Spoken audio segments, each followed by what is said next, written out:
welcome in. This is FST Fantasy Sports Today. My name is Matt Striker. His name is Joe Pisapia, and this is the place for those that want to dominate. Whether it be season-long, DFS, straight-up wagering, whatever it is, we've got you covered for the upcoming baseball season. Really quickly, if you're new to the show or just lapsed, at SportsGrid, at SportsGrid TV. Those are our social media handles. Make sure you give us a follow because we're about to talk to the man. Joe Pisapia is going to give so much information, but you laugh because it's true. We have these conversations, and a lot of times people miss things. I know I have to look back at my notes because I'm going to want to use it in some of my leagues. If you follow us, all the information is there, but it's not at your leisure because I promise you other people are watching and listening, and they're going to get to these players before you. With that said, Joe, immediately top, I know that you are a Met fan. Your reaction to the news earlier in the week, you just can't have nice things. Kodai Senga, they started it with arm fatigue, but now I want to get your thoughts before we throw up the announcement, Joe. Oh, I've got fatigue. I've got fatigue a lot of being a Mets fan for 40 years now, 40 plus years. Yeah, it's brutal. It's like the Family Guy meme of, and here's the first pitch and the season's over. That's what it feels like. I mean, that rotation's so thin. Now it's Adrian Hauser and Luis Severino and Jose Quintana. What could go wrong, Matt? What could go wrong?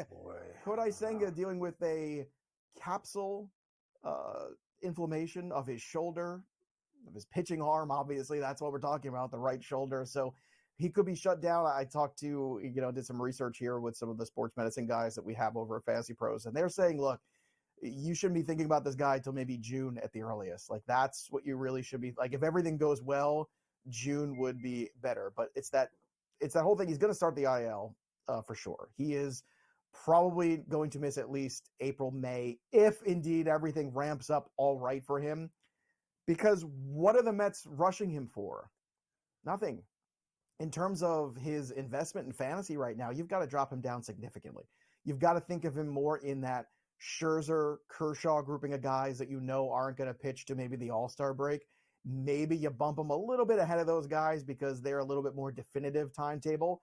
And there could be good news when it comes to Kodai Senga. As a Mets fan, I will never, ever bank on that. I'm not going to bet on the good news because it never goes that way.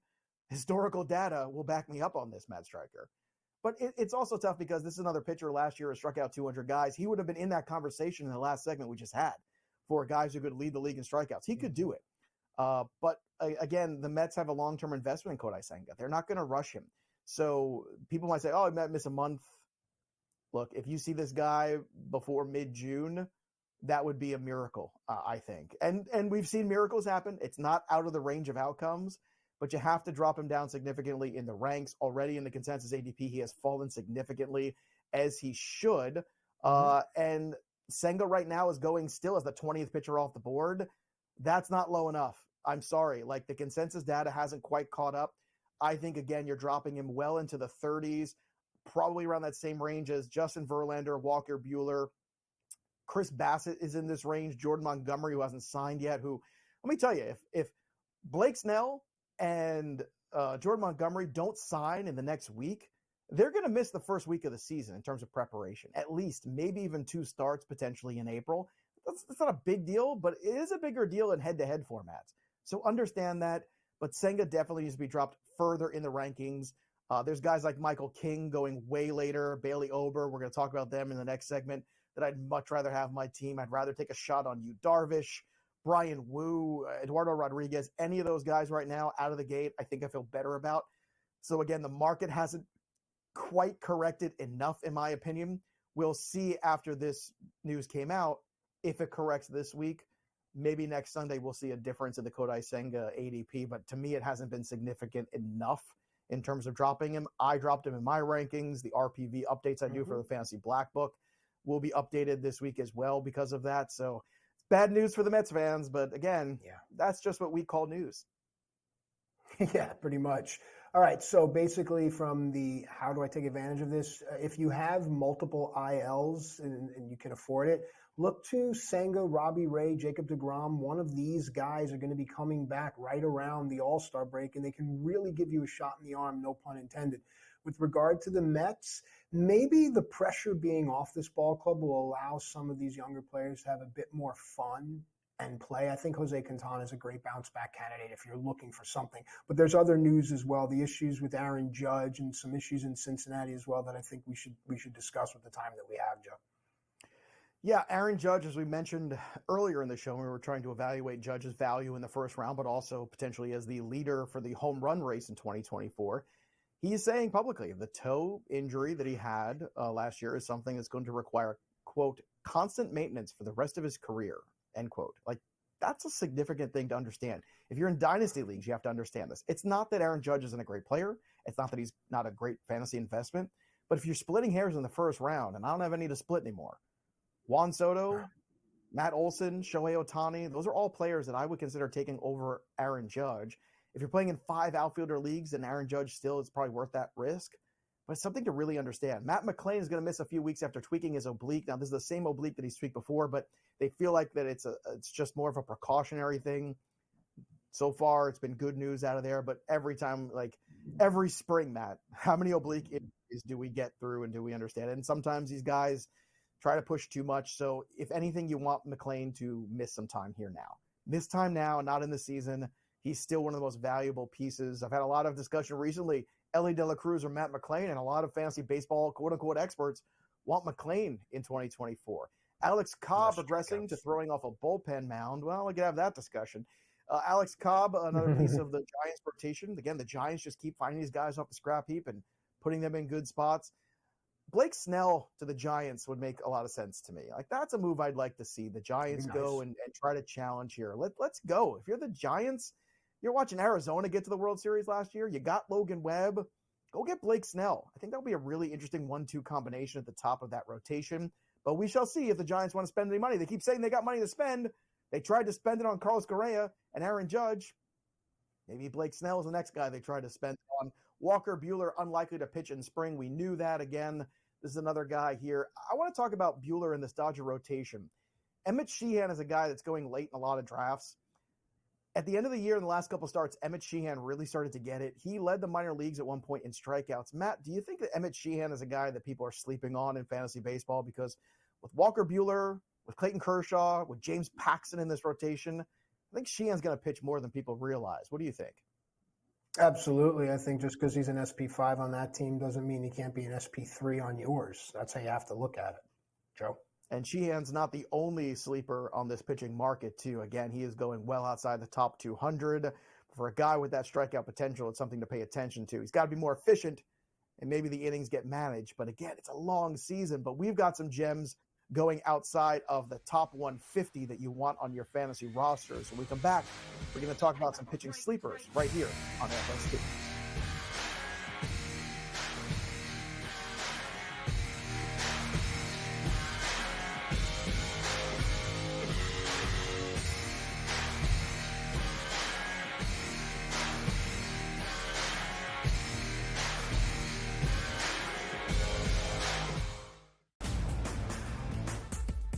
Johnny's a 19-point lead late in the opening half, only to squander that lead. Hall ball under Shaheen Holloway coming all the way back. All these guards start jacking up shots, and then Soriano doesn't get the ball. Hey, Rick, how about stop throwing your kids under the bus and get your big man the ball, your best player, play inside out like you were doing earlier in the game, and you probably would have won. The Early Line, only on SportsGrid. This is going to fall 6, 7, or 8, right? This is going to fall 6, 7, or 8. 6 you lose, 7 you push, 8 you win. So it's going to come down to the end. And he missed the 3, and they are not going to foul. They're not going to foul. He just drove and scored, though. Oh, they gave up a dunk with 14.1 to go.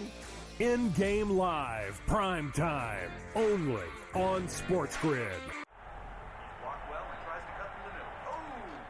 Your gut says Miami is going to win, and you should take the over.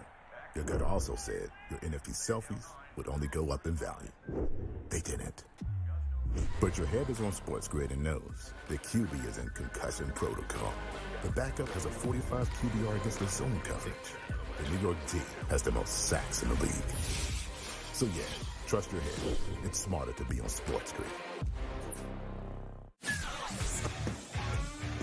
It felt during the year that there was a little bit of disconnect with Wilks and Kyle Shanahan. The total points allowed by Steve Wilks' defense the last 3 years before this, head coach for the Cardinals, they gave up the 26th most points. Defensive coordinator for the Browns, 20th most points. And then Carolina, they gave up the 19th most points. Pharrell Coast to Coast, only on SportsGrid.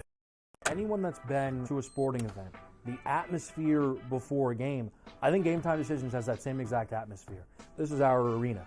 This is what we do. There is going to be an energy to Game Time Decisions that you will feel night in and night out. The excitement you get when you lock your bets in, when you're figuring out what you want to do, we can zone in on the biggest games each night. I want this to be the place that people come to before the games start so they feel as ready as possible to lock in their cards. We are going to hit every single one of those markets that you need to know about. We're going to go through every single thing, and I've got a great team behind me that's going to help me get the job done. There is not going to be a better place, I promise you, than Game Time Decisions to get that new information, react to it, and be able to then bet accordingly. We will have everything at our disposal, and we will use that to our advantage.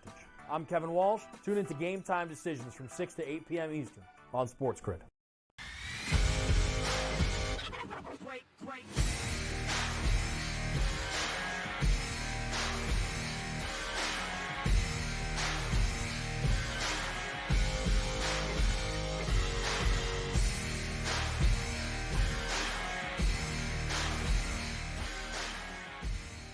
All right, welcome back into FST Fantasy Sports Today. Matt and Joe with you here, and I got one question. You ready to win your leagues? Are you ready? Like, this is because, Joe, anytime I see the word sleeper on social media, I'm just like, oh, come on. And it's never a sleeper. It's never anyone that guys like you or I or listeners and viewers of the show haven't at least heard of. But when we do sleepers, when you, the author of the Fantasy Black Book, the guy that this year personally hit every single key on the keyboard when it came to the pitcher write-ups, and I'm not lying, the guy that did it all himself is here. How often do you get to sit with the author of any kind of book, let alone a textbook? Because that's what the Black Book is. And I'm not just blowing smoke. So it's time for pitching sleepers. And that's why I'm excited, because I think this is how people win their leagues. This is how you win DFS. This is how you win wagering. So now let's talk about winning. The Yankees. The ShamWow guy's got nothing on you, Striker. I just want to say. ShamWow guy's got nothing on you. Well, the Yanks and the Padres made a trade, and the question is who won that trade. And most people, they'd say, oh, the Yankees, they got Juan Soto. But, Joe, you and I think that the Padres really got a haul. Let's start with some of the names. Let's go on a pitching sleeper from San Diego. Going off the board at pitcher ADP of 152 is Michael King. And Michael King has been a guy in the Yankee system for quite some time. Really came into his own the last season or two. You see his numbers were split between the bullpen. You see the saves in there. But as a starting pitcher, he was fantastic. And I think Michael King has finally figured it out. It's taken a little while, and sometimes the Yankees are tough. You know, they don't want to give the kids chances in the rotation. You've seen this happen time and time again. It kind of reminds me of the Yankees of the 80s, and you remember this, where they would trade away pitching prospects like Doug Drabeck or Jose Rio because they were so desperate to get more veteran pitching that they could plug in there right away and be competitive. And I'm a little concerned here that this is a step backwards. This feels very 1986-87 New York Yankees to me, this trade. Now, look, Juan Soto is one of the best players on the planet. Now, if you can lock him up long-term because he likes playing for the Yankees, then you're going to win this trade long-term because he is a franchise player. But Michael King is really intriguing. The one thing I want to bring up, too, about King is when you start to look at the numbers between starting pitching and relieving, normally as a reliever, you'd have a K per 9 that was higher just because of the way guys approach. But as a starter, it was actually better for Michael King, something you don't really see. So 9 starts for Michael King, a 2.23 ERA, and an 11.4 strikeout per 9 rate. if you look at his numbers as a reliever last year, 3.08 ERA, again, 20 more innings, but again, still pretty close in terms of the innings total, 10.6 K per nine. So the K per nine was actually higher as a starting pitcher, which means that he wasn't getting exposed, getting through the second and third time in the lineup. And I think that is the thing you circle. And it's been a while. This used to be the normal progression, right, Matt? When you take these guys who you really were thinking highly of, you'd start them out in the bullpen, and you give them some starts. It was the same pattern that Johan Santana had, if you recall. I feel like that's the last guy that in recent memory had that trajectory of like, he's a great pitching prospect. We love him. Let's start him off in the bullpen and see how he goes. And eventually let's give him some starts. And eventually Johan Santana became one of the best pitchers in the American League for a window there. Now, I think there's a scenario you could write where Michael King is the ace of the San Diego Padres staff that also has Joe Musgrove.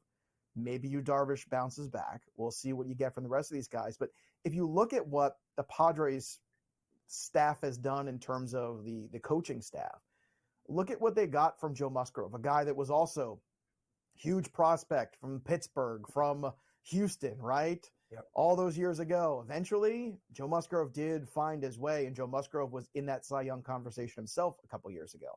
Then you look at what they got out of Michael Wacha, out of Seth Lugo, and they have done a great job. Even Blake Snell, they got right and won another Cy Young, a guy who's been basically an enigma, I feel like, since that first Cy Young. So the Padres landing spot for Michael King is fascinating. He's going to be that guy in that rotation. He could be the best guy in this rotation. And when you consider he's going outside the top 150, to me, Michael King makes a ton of sense. Matt, I'm excited about this player. Are you? Yep, absolutely. And I like that you set the table so well, because now we just sit down and eat, and then we can get on to some of the other pitchers. But King right now is listed as an SP3. And you mentioned Musgrove. I know it's spring training, but he couldn't even get out of the first inning the other day when the Dodgers dramatically put up, 1,000 runs? It was like 8 runs in the first, something to that effect. But I have some names that, while everyone's looking at the Darvishes and the Musgroves, that King leads the names like King, Thorpe, Vasquez, Mayuki Matsui. Depending on how they play him, it's going to really be interesting that when you don't look at some of the names, that everyone's looking over at the Darvishes and the Musgroves. These are why these guys are sleepers. Randy Vasquez, listed at SP5. If the Darvishes and the Musgroves falter, King steps right up. Let's move to Minnesota now, where they are really going to be a really good team. And I think what Minnesota and players on Minnesota suffer from is the fact that they're in Minnesota. It's just nestled in there. The average wagerer, fantasy player, and DFS player isn't really aware of what's going on there. And there's a lot going on there. So I'll let you start here. Let's talk about a sleeper from the staff for the Twins. Yeah, the small market Twins have a big time rotation. And we just talked about Pablo Lopez being third in strikeouts last year, but not being anywhere close to the top of the leaderboard, potentially in the wagering market for that same position to lead the league in strikeouts. And what an incredible value that is. And Joe Ryan's in this rotation, but so is Bailey Ober, another young pitcher that I think people are kind of sleeping on. If you look at right now, his current ADP, the 159th player off the board, he's going somewhere around the 45th pitcher, Michael King, the 44th pitcher. That's stunning to me because you got guys like Chris Sale going ahead of Michael King and Bailey Ober, and I'd rather have the younger pitchers who I think still have a lot more upside as opposed to Sale, which I'm really hoping that he can kind of regain form. And he's dealt with so many different injuries in the last couple of years. I don't know, man. Like, I just looking at this and I'm looking to go younger here. And Bailey Ober, 146 strikeouts last year, 29 walks, right? We talk about strikeout to walk ratio. There's one for you. If you have this kind of strikeout to walk ratio, you're going to have success in the major leagues. If you're not walking guys, you're not putting guys on, he's tough to square up. A 3.43 ERA last year, a 1.07 whip. I'm telling you, this guy is just scratching the surface of what he can be, and he's at a good spot here where he threw 145 innings. There's no reason to think he can't get to 175, easily 180. And then you'll look at the Twins to win this division again, and it's hard not to think that they are going to, especially if Royce Lewis plays a full season. That guy is a special player. All of a sudden, the Twins are a team that, like you're saying, because they're a smaller market in the Midwest, people are overlooking them, and they're overlooking them in fantasy, and we are not going to make that same mistake. The last guy on this list to talk about, too, Bryce Miller, another rotation that I love. Brian Wu, really interesting guy in this rotation. I think Seattle is going to finally win the American League this year. I really do. I'm all in on the Mariners. If the Lions in football can win a home playoff game, then damn it, the Seattle Mariners can go to the World Series. So let's talk about this. Bryce Miller, ADP of 180 currently overall. 130 innings last year, 119 strikeouts. So the strikeout rate was a little behind, but again, he doesn't walk anybody, just 26 walks over that span. That's a good number. 4.32 ERA and a 1.14 whip. Now, Miller was a rookie last year. So that's the baseline we're talking about for a guy who was very good in the minor leagues. Matt, when you're looking at this rotation here, Brian Wu, Bryce Miller, these are two pieces that are incredibly valuable because if anything happens to Kirby or Gilbert or Castillo, you've still got some really good guys in the 4th and 6th spot in this rotation in Seattle. Really quickly, a teachable moment here. When you see an ERA of a guy pitching to a 4.3 ERA and you see his whip is just at 1.1, that tells you what he has. It's kind of looking at ERA against FIP and XFIP and things like that. We were talking about Bailey Ober pitching to a 3.4 and a 1.1 whip. So seeing that Miller has a 4.3 ERA and still a 1.1 whip, just keep that whip right there and bring that ERA down to, dare I ask for 3.3, 3.4? Yeah, this is something special, Joe. Even if you got to 3.6 or 3.7, that's a big jump for Bryce Miller. And again, I keep coming back to it. The teams that are going to win these divisions are the teams that have solid pitching and depth of rotation. The Twins, the Mariners have both. We come back, the hitter sleepers. We'll tell you who they are on SportsGrid.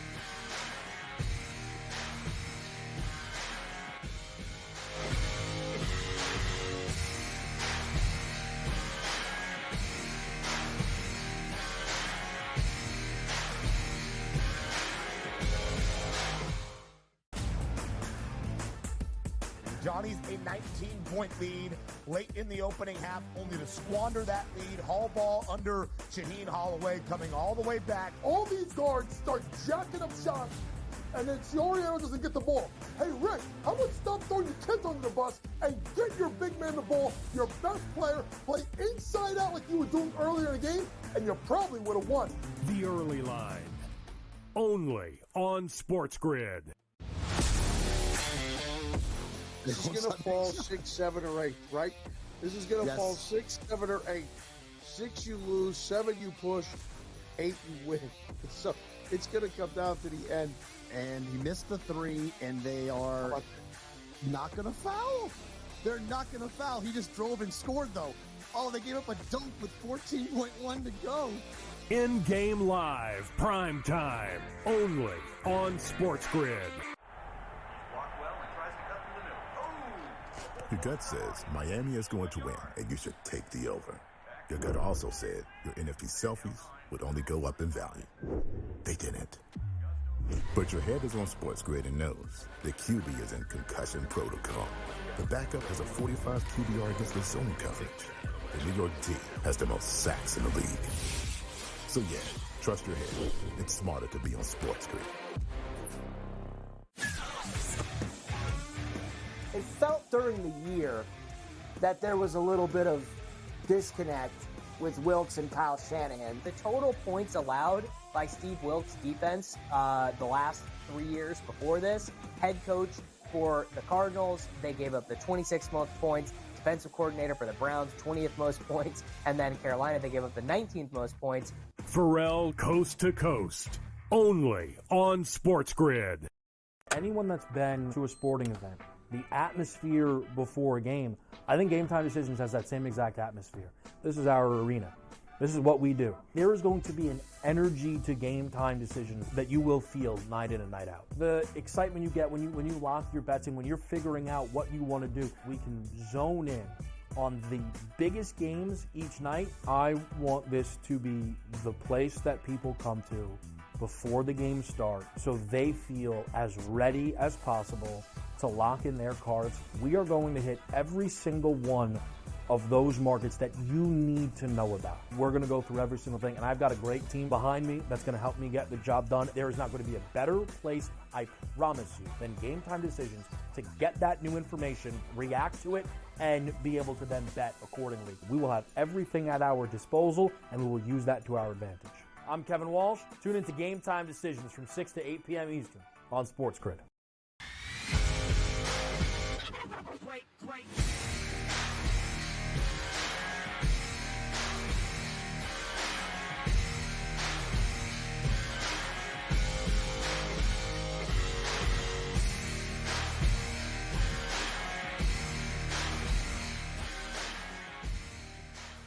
All right, welcome back into FST Fantasy Sports Today. Matt Striker and Joe Pisapia with you here, giving you everything you need to dominate ahead of the baseball season. We're talking sleepers. Let's move to the hitters. And the thing about this term sleeper, and I really just want to tell everyone, you hear it all the time. But most times when you just glance at the list, it's usually players that you know. Well, we're going to try to give you players that you don't. Now, Joe, the first player on this list, and I love that we start here, hitter sleepers, and it's a catcher. Given position, this is a very, very important conversation to have. We're going to talk about a player, though, that does have, at least the way the lineup is set up, a guy behind him with huge hit or miss strikeout potential. But I'll let you take it from there. Give us our first hitter sleeper. He's a catcher.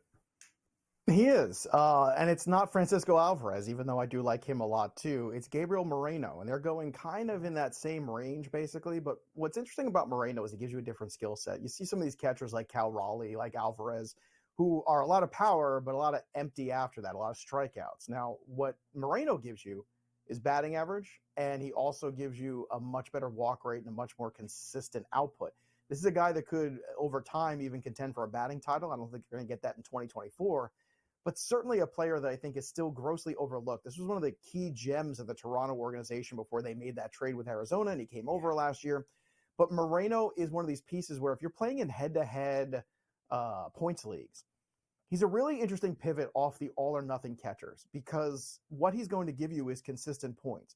Whereas maybe you get a good week out of a guy like Alvarez or a Cal Raleigh, but if they're having a slump or not making those home run contact moments, Moreno's more slump proof, which I think is really interesting. Now, the power's not going to be prolific. If you're looking at the projections for him so far this year, projections are somewhere around 10 home runs, but I think that the runs and RBI are a lot lower than they should be. I think it should be well into the 65-75 range as opposed to the 55-65 range, which is where they are right now. I think people have got that one wrong. He's also going to give you a couple of stolen bases, too. He stole 6 bags last year. He only played in 111 games. I think that also changes. So if he can get up to that 135 number, that's a magic number for me where Moreno, as the 11th catcher off the board, if you're playing in a single catcher league, especially in head-to-head points, again, that are going to knock guys for strikeouts and give you minus points, well, Moreno becomes a really interesting piece there because he's going to get on base. He's going to make contact. Does he have prolific power? No. But he can kind of just peck you to death, basically, and continue to just get hit after hit after hit. If you're on base, good things happen. Scoring runs happen. Arizona had a prolific year last year. It's going to be hard for them to repeat it.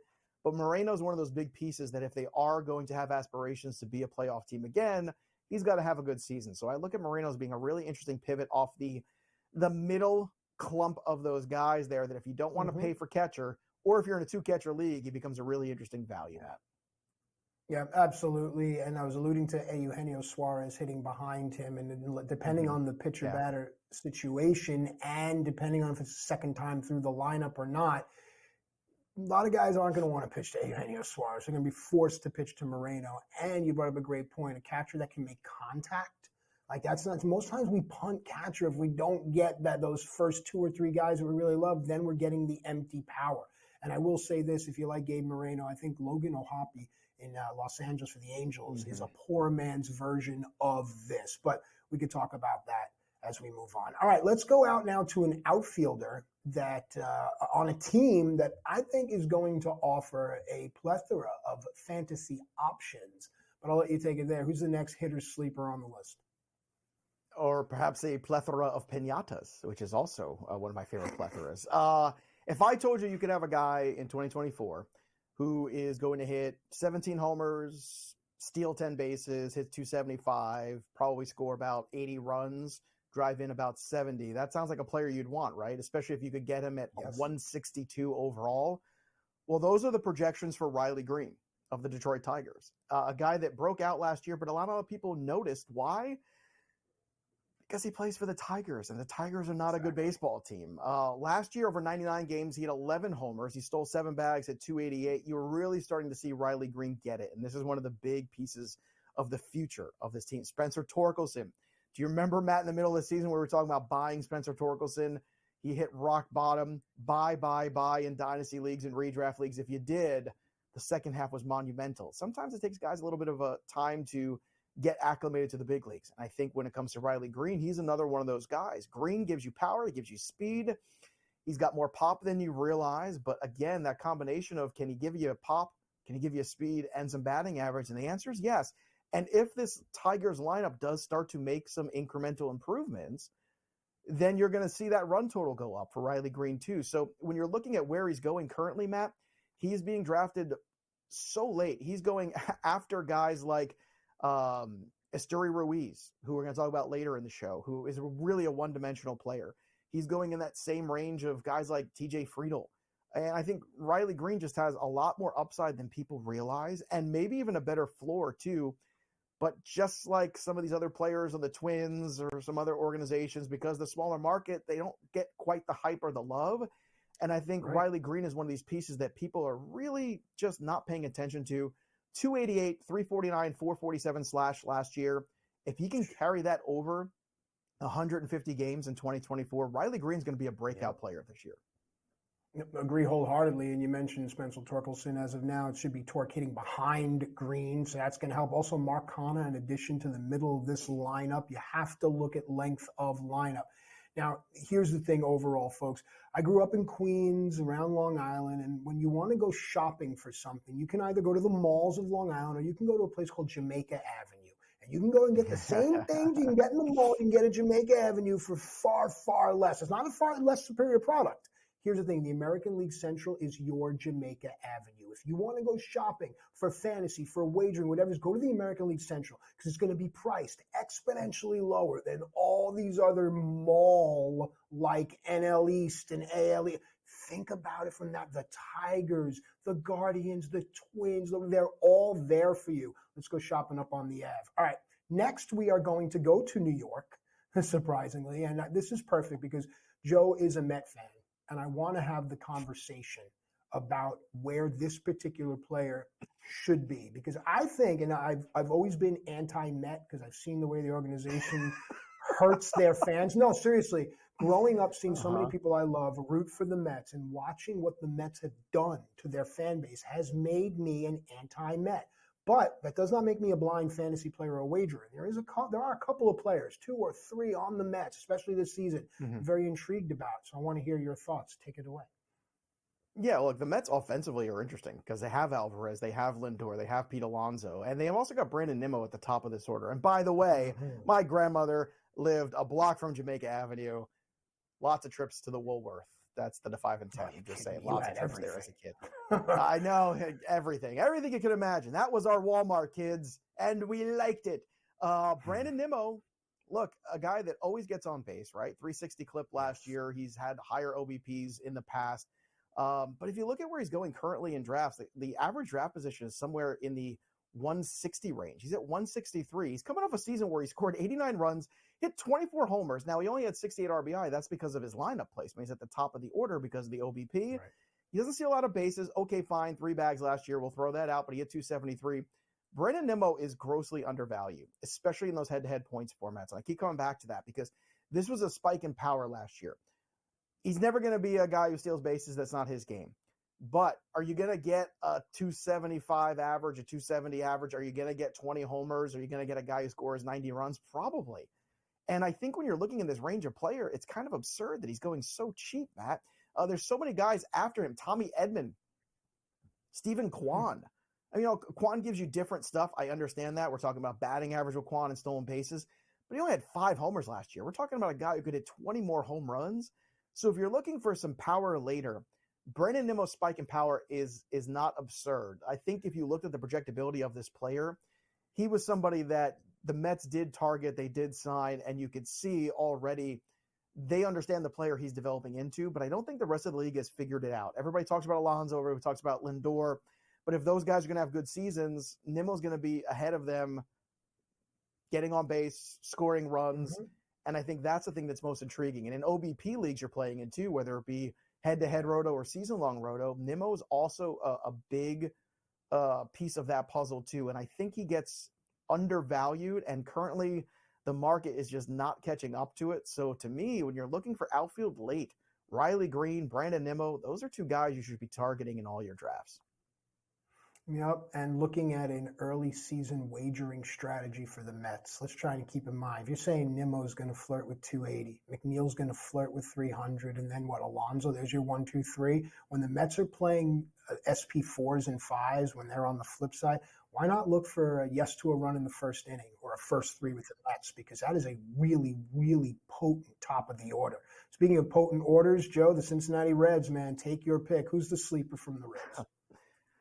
Well, it's going to be Noelvi Marte, who I think is going to play every day. I understand they've got a lot of pieces there and they want to get everybody time, but these projections are too low on Noelvi Marte. 60 runs, 14 homers, 57 RBI, 14 steals. That's too low. If you're looking at what this kid did last year, and look, can it be as good as the 35-game sample size last year? Probably not. He hit 316 with a 366 OBP and a 456 slugging and 822 OPS. But his minor league slash, 282 batting average, 367 OBP, 467 slugging. This guy has power. He has speed. And he's basically showing you he was the same player at the big league level that he was in the minors. Marte is a guy you need to target, stash, even if he struggles. The upside is too huge. For FST, we return on SportsGrid.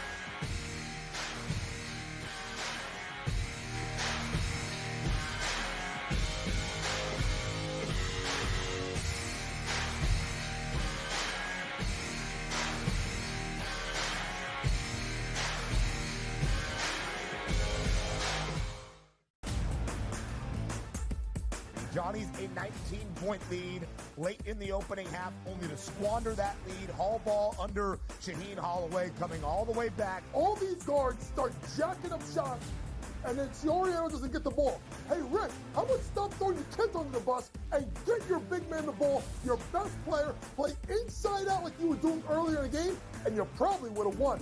The Early Line, only on SportsGrid. This is going to fall 6, 7, or 8, right? This is going to fall 6, 7, or 8. 6 you lose, 7 you push, 8 you win. So it's going to come down to the end. And he missed the 3, and they are not going to foul. They're not going to foul. He just drove and scored, though. Oh, they gave up a dunk with 14.1 to go. In-game live, prime time, only on SportsGrid. Your gut says Miami is going to win, and you should take the over. Your gut also said your NFT selfies would only go up in value. They didn't. But your head is on SportsGrid and knows the QB is in concussion protocol. The backup has a 45 QBR against the zone coverage. The New York D has the most sacks in the league. So yeah, trust your head. It's smarter to be on SportsGrid.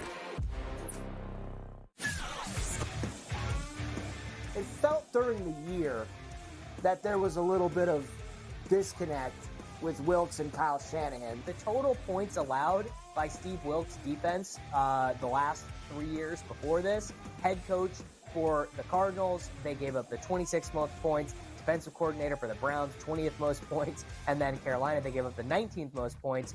Pharrell Coast to Coast, only on SportsGrid.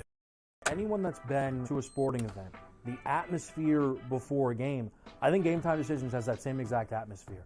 This is our arena.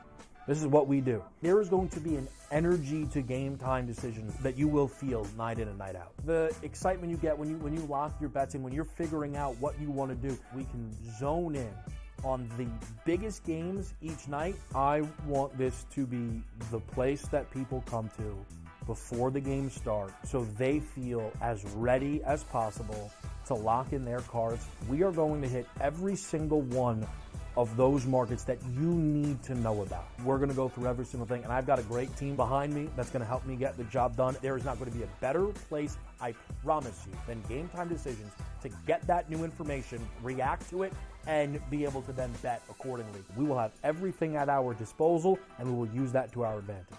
I'm Kevin Walsh. Tune into Game Time Decisions from 6 to 8 p.m. Eastern on SportsGrid.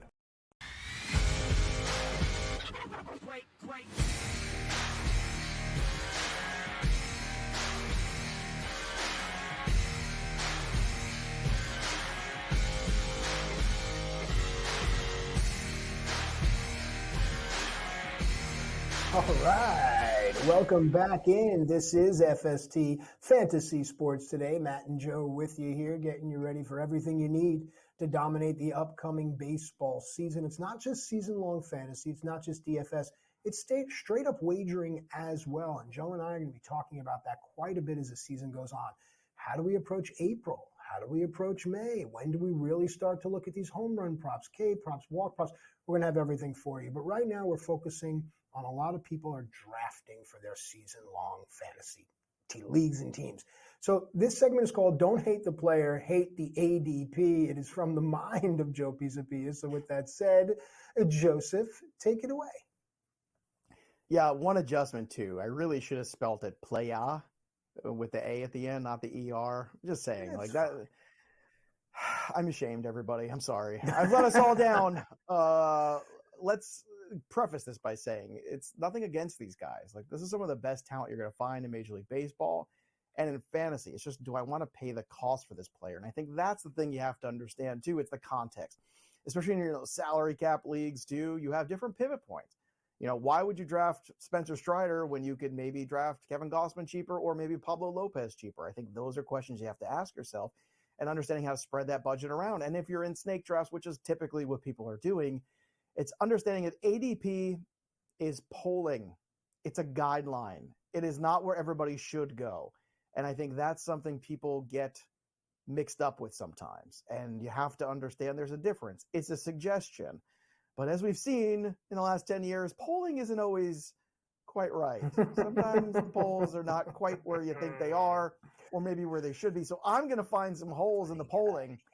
And the first one, that's right, the first one is going to be Zach Gallen. And you're going to say, Joe, Zach Gallen is great. He struck out 220 guys last year in 210 innings. He had a 3.47 ERA and a 1.12 whip. He was tremendous. He was. And he was tremendous in the playoffs. That's my problem. 210 innings, a career high for him. Previous high was 184. But now we're throwing in 60 more innings, okay? Because he got to 243 last year with the playoffs and World Series combined. Now, 243, that's a workload for Roger Clemens back in the day. That's a workload for Randy Johnson and Greg Maddux. It's not a workload we see for young pitchers in Major League Baseball. And whenever you see those workloads pile up, historically speaking, the next year is not good for that pitcher. So what I'm saying is currently he's the 32nd player going off the board. He's going in the top 10 pitchers. That's my problem when it comes to Zach Gallen. Zach Gallen currently going as pitcher number 8 off the board. Pablo Lopez going after him. Again, no respect for Pablo. Tyler Glasnow, George Kirby, Aaron Nola. Ooh, all Aaron Nola does every single year is strike out 200 guys. He has had 200 strikeouts every single season except for 2020 since 2018. And 2020, guess what? It was a shortened season for the pandemic. Let me run all these numbers. 2018, 224, 229, 223, 235, 202 for Aaron Nola. Now, the ERA will fluctuate a little bit, but he's a pretty steady guy. My concern is when you look at Zach Gallen in that early, second, third round where you got to take him, it feels like I'd rather wait another round or two after that and take Aaron Nola. Your thoughts on Zach Gallen? As great as he is, do the innings concern you the way it concerns me? Well, I'm looking at it from the drafter's perspective as well. It just seems that most people, you mentioned it, aren't going to take a pitcher in the first round. They'll go with their desired hitter. Then they'll maybe try to build their staff. My advice would be if you're going to take a pitcher in the second round and then try to supplement it again in the third, so you're going to go hitter, pitcher, Zach Gallen shouldn't be there because of what Joe just said. People don't think about those high stress, as Joe called them earlier, playoff innings. You need to look at those as not just a regular inning. You ever have a regular day at work and then you have a real bear of a day at work? It's a much different day, but it's still a day. It wears differently. So I'm with you on this. If there are other players, you mentioned Nola, Lopez, unless you have a certain affinity for Gallen, I think it's smarter to go a different direction. If Gallen is still there, then God bless you. Joe, who's next? Well, who's next is another starting pitcher, Dylan Cease. The ADP is at 94 right now currently, and he had a 4.63 ERA last year, coming off a season where everybody expected there was going to be massive regression about the ERA, because in 2022, that number was 2.20. And if you look at all the FIP and the xERA, it was all screaming that his ERA should have been in the 4s. And guess what? His ERA ended up in the 4s. It's worse than we all thought. It was 4.63 last year, and the WHIP was 1.42. Too many walks, too hittable at times. The strikeout potential is there, but too inefficient too. 177 innings for a White Sox team that, let's face it, is not very good and was not good last year. So now, again, the White Sox are a really tough investment, I think, overall. Dylan Cease is a tough investment. But what makes it even harder is he's going in the same range. He's the 28th pitcher off the board currently in consensus ADP at Fantasy Pros. That's where Justin Steele is going. I want Justin Steele, hands down. Definitely. Joe Musgrove is going right after him. Joe Musgrove's 2021 and 2019 seasons, I mean, can we just talk about how good Joe Musgrove has been? 2022, and 2021. Both of those years better than anything Dylan Cease has really ever shown us. I understand why people are concerned with Joe Musgrove and the shoulder, but everything's been pretty good so far. After that, Tanner Bybee, Cole Reagan, some guys with some big upside. Dylan Cease's ADP, I think, is nuts right now. To me, it's a risk you don't have to take. And if you're looking in that range and he's the best pitcher on the board, I would pivot to hitter instead and then wait and take another shot at one of these younger guys, because I do think you can find more talent a la Michael King, who we just talked about, or Bailey Ober going way later than this too. So I don't understand why anybody would be jumping the gun here on Dylan Cease on a bad White Sox team just for the strikeouts when he's going to crush your ratios, crush your WHIP, crush your ERA, and probably not give you a lot of win potential either. I don't understand it. I don't see it. Again, the strikeouts are great, but considering the talent around him, Matt, I just can't take him there. Can you? Here's the thing. I personally know, but I can see how the drafter would go hitter heavy and then find themselves in the 8th, 9th round and saying, oh, look, there's 200 plus strikeouts. I can definitely see that, but there's a better way to do it, because even if you went hitter heavy, by the time you started to dive into the pitchers, there are still enough guys out there that you can find. Don't let, like Joe said, the 200 strikeouts flee. If they're still sitting there in the 9th round, you say, how can I pass that up? Well, you've done something wrong up until there if you're finding yourself so in need of these 200 plus strikeouts, and I'd hope Joe would agree.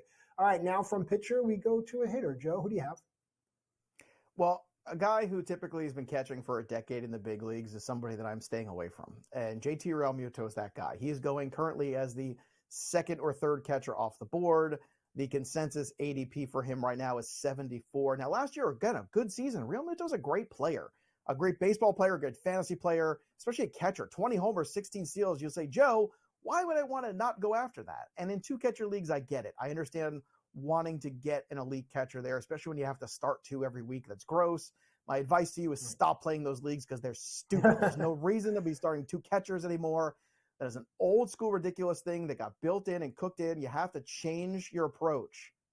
That being said, 10 years in the league is a long time. A guy who is now in his early to mid 30s at the catcher position, you look at guys like Brian McCann, right? How good of a player he was for so long. And then the drop off came. It was steep. And we've seen it with catchers time and time again. Now, Realmuto is a guy that you can get some DH at-bats too. The way the league is structured now in the National League, that's great. That's fair. You can play him at first base a little bit too if you want to. I get it. Realmuto, though, at some point, I'm looking at that, and I'm looking at the cost, and I'm looking at who else is around. You look at Yainer Diaz going after him. Yes. I think that's a really interesting pivot point. You look at Gabriel Moreno. You look at Francisco Alvarez, Logan O'Hoppe, who you mentioned earlier. There are plenty of guys out there at catcher that can hit you 20 bombs. There's plenty of guys out there that can get you some batting average. Not everybody's going to get you everything, but in terms of making investments in catchers in their 30s, I just don't like doing that early in the top 100 picks.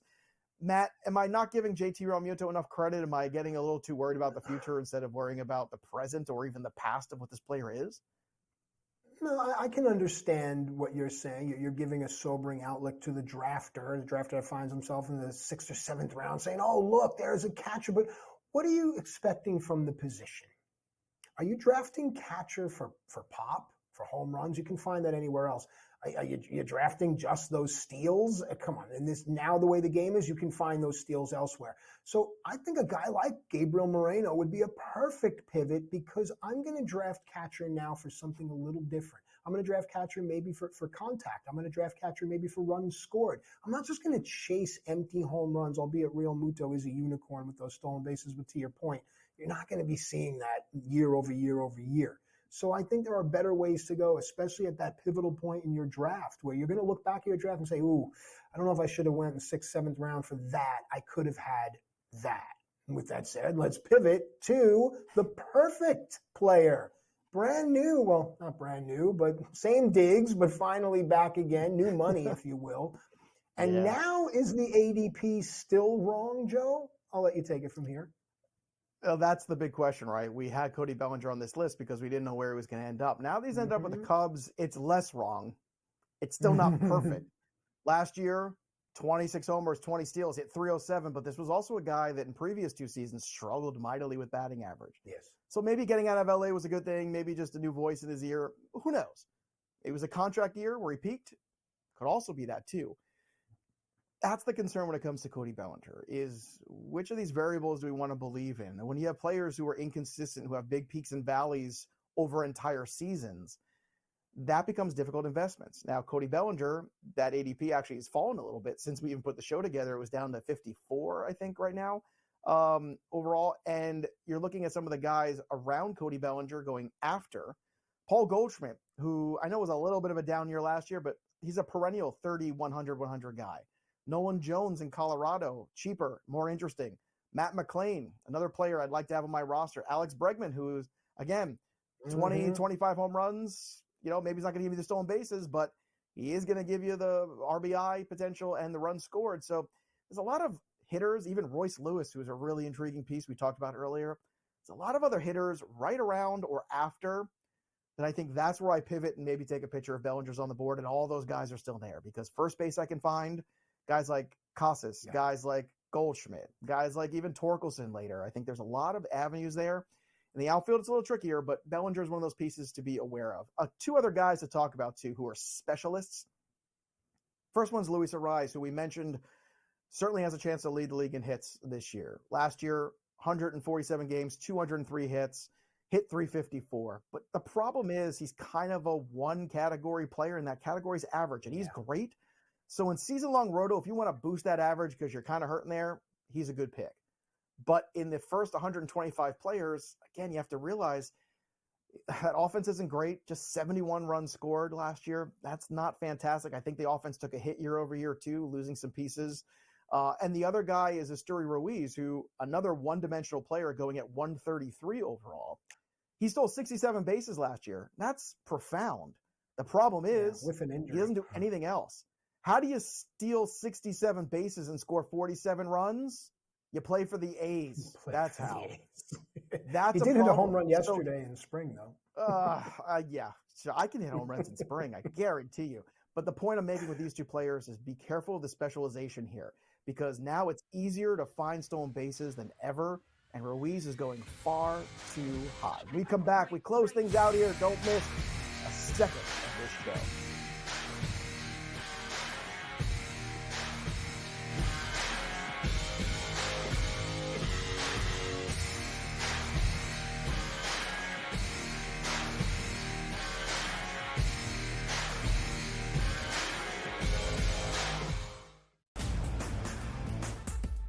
Johnny's a 19-point lead late in the opening half, only to squander that lead. Hall ball under Shaheen Holloway, coming all the way back. All these guards start jacking up shots, and then Soriano doesn't get the ball. Hey, Rick, how about stop throwing your kids under the bus and get your big man the ball, your best player, play inside out like you were doing earlier in the game, and you probably would have won.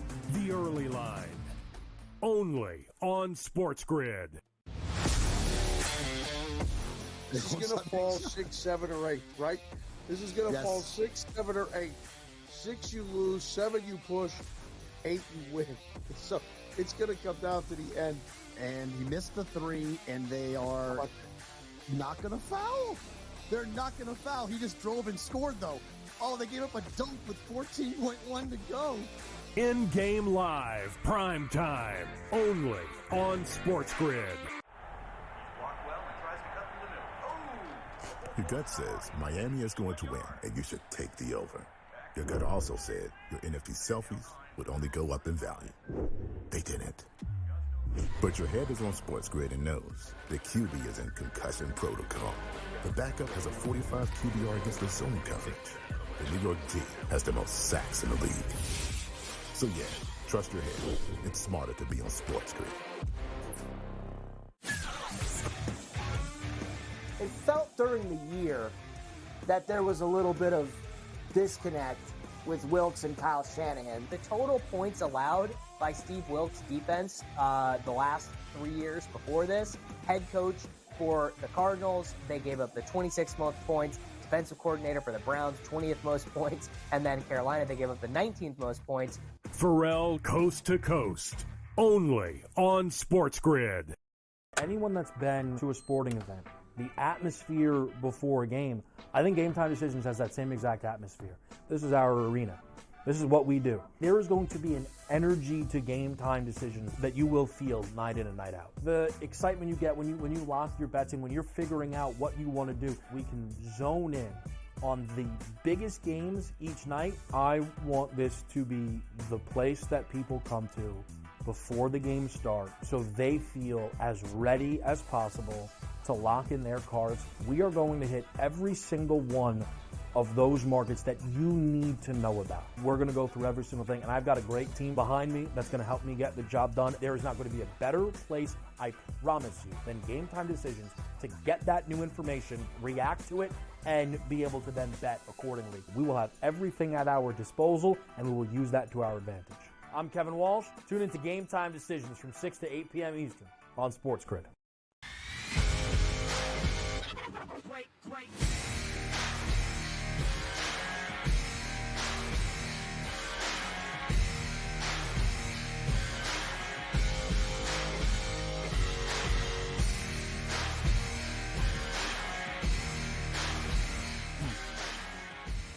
All right, folks, welcome back into FST Fantasy Sports Today.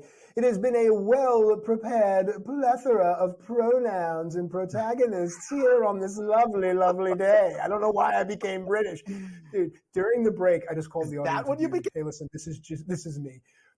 Joe is telling me about what's going on in his home. It's a pasta party. There's food. There's a birthday. Yeah. There's all kinds of stuff.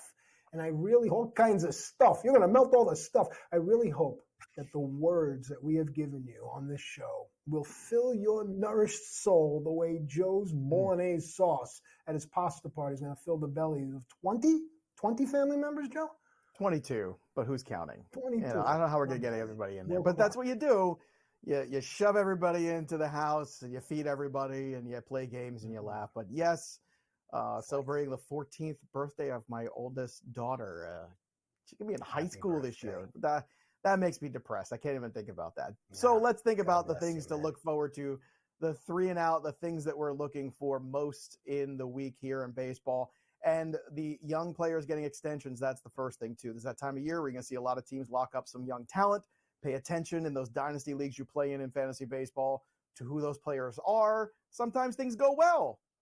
Like the Astros. Sometimes things don't go well, like the White Sox. Goodness gracious. But it is the right thing to do. You've seen Churio already get locked up. Who knows what other guys could get long-term deals.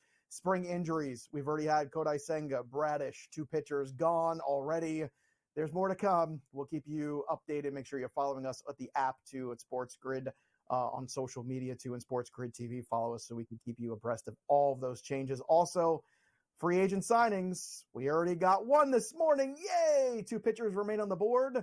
All those pitching injuries. Somebody's going to get signed soon. Jordan Montgomery, Blake Snell. Red Sox. I predict we come back here next week. They'll both have homes. We'll see. Definitely. We'll see if I'm right. I could be wrong. You never know. That'll do it for us, though. But the story of the game goes on. For Matt Striker, I'm Joey P. Enjoy the rest of your Sunday and the rest of the content here on SportsGrid. Have a great one, everybody.